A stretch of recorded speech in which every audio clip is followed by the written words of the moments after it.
Simba food വേണോ ഇപ്പം? വേണോടാ? വേണോ? ആ ഇടട്ടെ? അമ്മ ഇടട്ടെ? ഇടട്ടെ?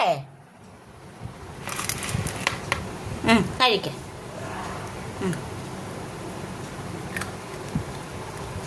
കൂട്ടുകാരെ, ഇപ്പം ഞങ്ങൾ വെളിയിലോട്ട് പോവുകയാണ്. അപ്പോൾ പാത്രം ഞാൻ നോക്കിയപ്പോൾ ശകലം അതിൻ്റെ അകത്ത് കാലിയായിട്ട് കാണുന്നേ. അപ്പോൾ ഇന്നെ നിറച്ച് വെച്ചിട്ട് പോകാമെന്ന് ചോദിച്ചപ്പോൾ ഞാൻ ചോദിച്ചു വേണമെന്ന് ചോദിച്ചപ്പം ഇട്ടിട്ട് പോകാൻ പറയുവാണേ. കഴിക്കുക കുഞ്ഞ്.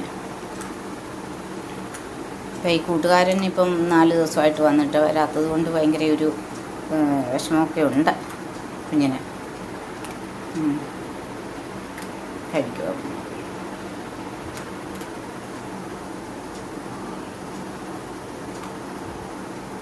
കഴിക്കട്ടോ. വെള്ളം കൂടെ കുടിക്കണേ കുഞ്ഞെ. ഞങ്ങളാണെങ്കിൽ കുഞ്ഞിനും തിളപ്പിച്ചാർച്ച വെള്ളമൊക്കെ കൊടുക്കുന്നത്. നമ്മൾ കുടിക്കുന്ന അതേ വെള്ളം തന്നെയാണ് ഞങ്ങൾ കുഞ്ഞിനും കൊടുക്കുന്നത്. അല്ലാതെ പച്ചവെള്ളമല്ല ഞങ്ങൾ കുടിക്കുന്നത്. ഞങ്ങൾ തിളപ്പിച്ച വെള്ളമൊക്കെ കുടിക്കുന്നത് 13 ഇട്ട് ആ വെള്ളം തന്നെയാണ് കുഞ്ഞിനും കൊടുക്കുന്നത്.